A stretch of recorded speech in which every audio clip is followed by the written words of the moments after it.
안녕하세요. 오늘은 많은 분들이 그냥 좋다고만 생각하는 공감 능력 있잖아요. 여기에 숨겨진 이면, 바로 공감 필요에 대해서 좀 더 깊이 파헤쳐 보려고 합니다. 이게 남의 아픔에 같이 아파하는 게 당연히 좋은 거 아닌가 싶지만, 이게 오히려 나를 너무 지치게 만들 수 있다니 좀 의외죠. 당신이 보내주신 그 자료들, 특히 공감 피로와 연민 훈련의 뇌과학, 이 부분을 중심으로 한번 얘기 나눠볼게요. 사실 이렇게 주변을 보면 뭐 소방관이나 간호사, 상담사분들처럼 남을 돕는 직업 가지신 분들 있잖아요. 그런 분들 중에 번아웃 호소하는 경우가 생각보다 꽤 많더라고요. 왜 유독 이럴까요? 왜 다른 사람 고통에 깊이 공감하는 사람들이 이렇게 지쳐버리는 걸까? 그리고 더 중요한 건 이걸 뭐 그냥 마음 굳게 먹어 이게 아니라 과학적으로 좀 해결할 방법은 없을까 하는 거죠. 이게 오늘 우리가 같이 알아볼 질문입니다. 당신에게도 아마 필요한 이야기일 수 있어요. 네, 맞아요. 바로 그 지점인데요. 우리가 그냥 무심코 느끼는 그 정서적 공감이라는 게 뇌에서는 대체 어떤 작용을 하길래 우리를 이렇게 소진시키는 걸까? 그리고 연민이라는 조금 다른 접근법이 어떻게 우리 뇌의 반응 패턴 자체를 바꿀 수 있는지 그 과학적인 근거를 들여다보는 게 중요합니다. 보내주신 자료들이 바로 이 부분을 아주 흥미롭게 다루고 있더라고요. 좋습니다. 그럼 먼저 그 정서적 공감이 정확히 뭔지부터 좀 짚고 가볼까요? 공감도 종류가 여러 개라고 들었는데 오늘 주로 얘기할 건 그거죠. 다른 사람 감정을 막 내 것처럼 느끼는 거. 옆에서 누가 막 울면 나도 괜히 눈물 나고 그런 거요. 네, 맞습니다. 가장 기본적인 본능적인 공감 형태라고 할 수 있죠. 뇌 영상 기술, 뭐 fMRI 같은 걸로 이렇게 들여다보면 이게 꽤 명확하게 보여요. 다른 사람이 고통받는 걸 볼 때 우리 뇌 속에 특정 영역들이 있어요. 섬엽, 편도체, 그리고 이걸 또 조절하는 전대상 피질, ACC 같은 곳들. 여기가 마치 약속이라도 한 것처럼 같이 활성화돼요. 아, 섬엽 편도체. 네, 특히 그 섬엽은 우리 몸 안의 감각을 느끼는 곳이고 편도체는 좀 부정적인 감정이나 위험 신호 이런 거에 아주 민감하거든요. 이 두 부분이 딱 연결돼서 활성화된다는 건 말 그대로 그냥 남의 고통이 내 고통처럼 느껴지는 그 신경회로가 돌아간다는 뜻이에요. 그리고 ACC는 이 정보를 받아서 우리가 이제 어떻게 반응할지 그걸 결정하는 뭐랄까 관제탑 같은 역할을 하고요. 아, 그렇군요. 단순히 그냥 감정이입이다 이게 아니라 뇌에서 실제로 그런 회로가 막 돌아가는 거네요. 근데 그게 왜 문제가 되는 거죠? 뭐 연결감도 주고 좋을 것 같기도 한데? 단기적으로는 그럴 수 있죠. 근데 이 섬엽 편도체 회로가 계속해서 만성적으로 활성화된다고 한번 생각해 보세요. 이건 우리 뇌를 계속 경계태세 아니면 고통 모드로 두는 거예요. 이걸 전문 용어로는 디스트레스 상태라고 부르거든요. 디스트레스요? 네. 몸에서는 막 스트레스 호르몬, 코르티솔 같은 게 계속 나오고 심장 박동은 좀 불규칙해지고요. 심박 변이도라고 하는데 그게 감소하죠. 마치 매일매일 비상벨이 시끄럽게 울리는 곳에서 사는 거랑 비슷하다고 할까요? 결국 뇌가 과부하가 걸리는 거네요. 이게 우리가 아는 번아웃, 정서적 탈증, 즉 공감 피로로 이어지는 겁니다. 특히 막 재난 현장 종사자분들이나 환자를 돌보는 분들처럼 타인의 아주 극심한 고통을 일상적으로 계속 봐야 하는 분들은 이 위험이 훨씬 크겠죠. 자료에도 나와 있지만 이게 PTSD, 외상 후 스트레스 장애하고도 관련이 꽤 깊다고 하고요. 와, 듣기만 해도 진짜 힘들 것 같은데요? 그럼 너무 힘드니까 아예 그냥 감정 스위치를 딱 꺼버리는 사람들도 있을 것 같아요. 약간 방어기제처럼요. 좀 냉담하게 변하거나? 네, 실제로 그런 회피 전략을 쓰는 경우가 많아요. 당장은 그 고통을 좀 덜 느끼게 해주니까요. 하지만 이게 뭐랄까 근본적인 해결책은 아니에요. 오히려 장기적으로 보면 문제를 더 악화시킬 수도 있습니다. 감정을 계속 억누르면 관계에서도 좀 멀어지고 공감 능력 자체가 무뎌지게 돼요. 정말 돌봄이 필요한 순간에 오히려 필요한 도움을 못 주게 될 수도 있고요. 아, 뇌과학적으로 보면 이런 식의 감정 차단은 우리 이성적인 판단이나 조절을 담당하는 부분이 있잖아요. 전전두피질, PFC. 네. 이 PFC의 기능을 오히려 억제할 수가 있어요. 그러면 제대로 된 상황 판단이나 감정 조절이 더 어려워지는 그런 악순환에 빠질 수도 있는 거죠. 이야, 이거 완전 딜레마네요. 공감하자니 내가 너무 힘들고 그렇다고 외면하자니 관계도 망가지고 나도 무뎌지고. 그럼 도대체 어쩌라는 걸까요? 뭔가 다른 방법이 있다는 신호 같은데요? 네, 바로 그 지점에서 연민, 컴패션이라는 개념이 아주 중요해집니다. 공감을 그냥 차단해버리는 게 아니고요. 공감에서 한 단계 더 나아가는 거라고 보시면 돼요. 한 단계 더요? 네, 연민은 단순히 타인의 고통을 같이 느끼는 데서 딱 끝나는 게 아니에요. 그 고통을 인지하고 이해는 하되 거기에 막 같이 휩쓸리거나 압도당하지 않고 오히려 저 사람을 돕고 싶다 하는 따뜻한 동기 그리고 의지를 갖는 상태, 이걸 의미합니다. 이게 정서적 공감하고 결정적으로 다른 점이에요. 아, 그냥 같이 슬퍼하고 끝나는 게 아니라 뭔가 돕고 싶다는 마음이 더해진 상태. 그런 거군요. 맞습니다. 그리고 중요한 건 이 연민 상태일 때 우리 뇌는 정서적 공감대하고는 좀 다른 회로를 써요. 연민 명상 같은 훈련을 하면요. 감정 조절이나 목표 지향적 행동을 담당하는 그 전두피질, PFC, 그리고 긍정적인 감정, 보상, 동기부여 이런 거랑 관련된 측좌핵, 뉴클리어스 아컴벤스, NAC라고 하는 영역이 있어요. 여기가 활성화됩니다. 측좌핵이요? 네, 이 측좌핵은 흔히 우리가 쾌감회로라고 부르는 도파민 시스템의 일부이기도 하거든요. 즉, 정리하면 공감이 고통 중심의 섬엽 편도체 회로를 주로 쓴다면 연민은 PFC, 측좌핵 중심의 회로를 더 강화시키는 거죠. 와, 그러니까 뇌가 돌아가는 방식 자체가 달라진다는 거네요. 고통 회로 대신에 뭔가 보상 회로가 돌아간다고요? 정확합니다. 타인의 고통을 그냥 내 고통, 즉 디스트레스로 받아들이는 대신에 돕고자 하는 긍정적인 동기, 유스트레스라고 하죠. 좋은 스트레스.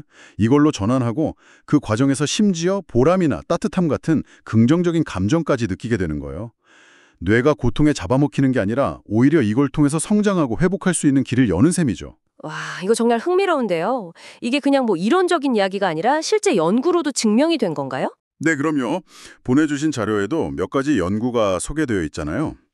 예를 들어서 2013년에 한 연구를 보면요. 사람들에게 한 2주 동안 연민 명상 같은 훈련을 시켰어요. 그리고 나서 재분배 게임이라는 걸 하게 했는데 이게 좀 재밌어요. 재분배 게임이요? 네. 뭐냐면 내가 $5를 기부하면 돈 많은 사람, $10 가진 사람이 내가 낸 돈의 2배를 돈 없는 사람, $0 가진 사람한테 주는 방식이에요. 결과가 어땠을 것 같으세요? 아무래도 연민 훈련을 받은 사람들이 더 많이 기부하지 않았을까요?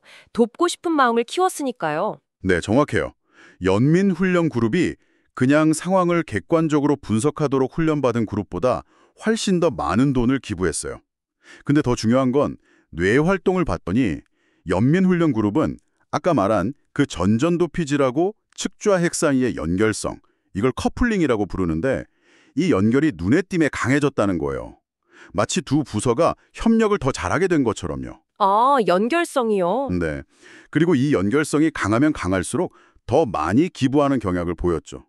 그러니까 연민 회로가 강해지는 게 실제 이타적인 행동으로 이어진다는 걸 아주 강력한 증거라고 할 수 있습니다. 이야, 뇌 회로의 변화가 진짜 행동 변화로까지 이뤄지는군요. 신기하네요. 또 다른 연구도 있었던 것 같은데요. 2021년 연구는 뭘 보여줬나요? 네. 그 연구는 조금 더 길게 4주 동안 연민 훈련을 시켰고 그리고 비교 그룹으로 가짜약, 위약을 주면서 이게 옥시토신, 사랑 호르몬 효과가 있을 거다 이렇게 믿게 한 그룹. 그리고 다른 하나는 그냥 고통스러운 장면에 계속 반복적으로 노출시켜서 좀 무뎌지게 하려는 그룹. 이렇게 세 그룹을 비교했죠. 네, 결과는요? 결과는 연민 훈련 그룹에서만 아주 뚜렷한 변화가 있었어요. 특히 안화전두피질이라고 전두엽의 일부인데 감정 조절이나 의사결정에 아주 중요한 역할을 하는 영역이거든요. 이 OFC 활동이 증가했어요. 그리고 이 활동 증가는 스스로 내가 얼마나 연민을 느끼나 하고 보고한 점수하고 비례했고요. 오, 그럼 그냥 고통 장면에 계속 노출된 그룹은요? 혹시 뭐 내성 같은 게 생기거나 그러진 않았나요? 오히려 반대였어요. 이게 좀 놀라운데 그 반복 노출 그룹은 안화전두피질뿐만 아니라 해마나 섬유업 같은 관련 영역들의 활동이 오히려 감소하는 경향을 보였어요. 진짜요? 감소했다고요? 네, 즉 긍정적인 변화가 아니라 오히려 감정적으로 무뎌지는, 어떻게 보면 공감 피로에도 가까운 그런 반응을 보인 거죠. 이게 주는 시사점이 아주 중요해요. 그냥 힘든 상황에 계속 부딪히게만 하는 걸로는 해결책이 돌 수 없다. 오히려 해로울 수도 있다는 거죠. 적극적으로 연민 훈련 같은 걸 통해서 내적인 자원을 키우는 그런 접근이 필요하다는 겁니다. 아, 정리를 좀 해봐야겠네요. 우리가 흔히 아는 정서적 공감은 뇌의 고통 처리 회로, 섬유, 편도체 이쪽을 자극해서 나를 힘들게 할 수 있고, 네, 그렇죠. 반면에 연민은 뇌의 조절 및 보상 회로, 그러니까 아나전두피질, 측저핵 이쪽을 활성화시켜서 타인의 고통을 돕고 싶은 긍정적인 동기, 유스트레스로 바꾸고 오히려 나를 성장시킬 수도 있다는 거. 뇌가 사용하는 길이 완전 다른 거네요. 네, 길이 다르군요. 이걸 다 아우르면서 고통받는 모든 존재를 구하고자 하는 아주 넓고 깊은 마음 상태를 의미합니다. 원래 불교 용어에서 왔지만 요즘은 심리학이나 뇌과학에서도 많이 주목하는 개념들이죠. 아, 연민보다 더 넓은 개념이군요. 이런 마음 상태도 혹시 뇌에 영향을 미치나요? 네, 그럼요. 이런 자비심을 기르는 훈련은 아까 말씀드린 뇌 영역들, PFC, OFC, NACC 뿐만 아니라 더 깊숙한 곳에 있는 보상회로, 복측 피계부, VTA라는 곳까지 활성화시키면서 뇌 전체의 연결성을 더 강화시킨다고 해요. 와, VTA까지요? 네. 이게 더 강력한 감정 조절 능력이나 더 깊은 만족감, 동기부여, 그리고 지속적인 긍정적 감정 상태로 이어질 수 있다는 거죠. 심지어는 심장 박동의 안정성, HRV 증가나 뇌파와 심장 박동이 아주 조화롭게 딱 동기화되는 현상, coherence 상태까지 나타난다고 합니다. 마치 잘 조율된 오케스트라처럼 몸과 마음이 하나로 움직이는 거죠. 다양한 긍정적인 마음 상태 훈련들이 결국에는 이런 생리적인 조화 상태로 이어진다는 점이 참 흥미로워요. 듣다 보니까 정말 이게 중요한 능력이구나 하는 생각이 드는데요. 그럼 이 연민회로, 아니면 더 나아가서 자비심 회로를 실제로 우리가 어떻게 만들 수 있을까요? 뭐 엄청 거창한 수행 같은 걸 해야 하나요? 의외로 시작은 아주 간단할 수 있습니다. 보내주신 자료에서도 제안하듯이 하루에 아주 짧게라도 괜찮아요. 3분에서 5분 정도 시간을 내서 의식적으로 다음과 같은 마음의 순서대로 한번 연습해보는 거예요. 네. 첫째는 나 자신이 먼저 안전하고 평온하기를. 이건 자기 자신을 향한 연민, 자기 돌봄인 거죠. 둘째, 내 주변 사람들, 가족이나 친구들의 고통이 좀 덜어지기를. 이렇게 가까운 사람부터 시작해서 점차 넓혀가는 연민이고요. 셋째, 세상의 모든 존재가 고통에서 벗어나 행복하고 평안하기를. 이게 이제 자애와 자비의 마음으로 확장하는 단계입니다. 아, 생각보다 되게 간단하네요. 나부터 시작해서 주변으로 그리고 모든 존재로 이렇게 확장해 나가는 거군요. 이거 자기 전에 잠깐 하거나 아니면 스트레스 받는 회의 들어가기 전에 잠깐 마음을 가다듬는 식으로 활용할 수도 있겠어요. 아주 좋은 방법입니다. 매일 짧게라도 꾸준히 하는 게 중요해요. 처음에는 좀 어색할 수 있거든요. 그래도 반복하다 보면 뇌에 새로운 신경망이 만들어지고 강화돼요. 마치 안 쓰던 근육을 단련하는 것도 같다고 보시면 됩니다. 이렇게 연민 회로가 강해지면 감정 조절 능력이 자연스럽게 좋아지고 남을 돕는 과정에서 느끼는 어떤 부담감보다는 보람이나 연결감을 더 크게 느낄 수 있게 되죠. 어려운 상황에서도 쉽게 지치지 않는 힘, 회복 탄력성이 길러지는 겁니다. 실제로 서구 의료진들을 대상으로 한 연구에서도 이런 훈련이 번아웃을 줄이고 삶의 만족도를 높이는데 효과가 있었다고 보고되고요. 오늘 이야기를 쭉 들어보니까 공감은 분명히 인간관계에서 아주 소중한 시적점인데 거기에만 머물러서는 안 되겠다는 생각이 아주 강하게 드네요. 그냥 같이 아파하는 마음을 넘어서 그 아픔을 덜어주고 싶어하는 그런 적극적인 마음, 즉 연민과 자비심을 키우는 것이 어쩌면 나 자신을 지키면서 또 타인과 건강하게 관계 맺는 열쇠가 될 수 있겠다 싶습니다. 네, 그렇습니다. 과학적으로도 이 연민 훈련이라는 것이 뇌의 그 고통 회로, 디스트레스 회로를 성장의 동력이 되는 보상 회로, 유스트레스 회로로 전환시키는 아주 효과적인 방법임이 밝혀지고 있는 거고요. 감정 조절 능력을 키우고 긍정적인 동기를 부여하는 거죠. 어쩌면 이것은 단순히 개인의 번아웃 예방 이런 차원을 넘어서서 더 건강하고 지속 가능한 사회를 만드는 데 필요한 이타적인 뇌를 개발하는 길일지도 모릅니다. 자료에서 언급된 것처럼요. 네, 이타적인 뇌를 만든다는 표현 참 와닿네요. 이것이 뭐 특정 직업군만이 아니라 우리 모두의 행복과 연결될 수 있다면, 자, 당신은 이번 주에요, 혹시 누군가의 어려움을 보았을 때 그저 함께 힘들어하는 데서 그치지 않고 그를 돕고 싶은 따뜻한 마음, 연민을 아주 잠깐이라도 의식적으로 한번 떠올려보는 작은 시도를 해보시겠어요? 그 작은 시작이 당신의 뇌와 마음에 어떤 놀라운 변화를 가져다 줄지 모릅니다.